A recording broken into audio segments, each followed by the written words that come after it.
வெள்ளிக்கிழமைனாவே பக்தி ஸ்பெஷல் தான். அதுலேயும் ஆடி வெள்ளிக்கிழமைனா கேட்கவே வேணாம். நம்ம வீட்டுக்கு பக்கத்தில் இருக்க ஒரு துர்க்கை அம்மன் கோயிலில் மாதம் மாதம் தமிழ் மாதம் முதல் வெள்ளிக்கிழமை நாங்கள் அபிஷேகம் பூஜையெல்லாம் பண்ணுவோம். ஆடி வெள்ளினா எல்லா வெள்ளிக்கிழமைகளுமே பூஜை நடக்கும். அதே மாதிரி ஏதாவது ஒரு வெள்ளிக்கிழமை ஆடி வெள்ளியில் திருவிளக்கு பூஜை கொண்டாடுறது வழக்கமாக வச்சுருந்தோம்.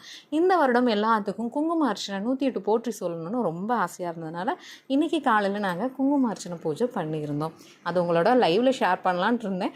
பட் முடியாத காரணத்தினால ஒரு சின்ன வீடியோ மாதிரி உங்களுக்கு நான் போடுறேன். நீங்களும் மறக்காமல் ஆடி மாதம் ஏதாவது ஒரு வெள்ளிக்கிழமையில் அருகில் இருக்க கோயில் இது மாதிரி விழா நடந்துச்சுன்னா கலந்துக்கோங்க. ரொம்ப நிறைவாக இருக்கும். முடியலனாலும் பரவாயில்ல, வீட்டில் தீபம் ஏற்றி உங்களால் முடிஞ்ச மலர்களை வச்சு நீங்கள் வழிபடலாம். 108 போற்றியும் சொல்லலாம். 108 போற்றி சொல்ல தெரியாதவங்க தப்பே கிடையாது. ஃபோனில் 108 போற்றி அம்மனுக்கு அப்படின்னு போட்டிங்கன்னா அதுவே வரும். அதோடு சேர்ந்து நீங்களும் போற்றிங்கிற வார்த்தையை உச்சரித்தாவே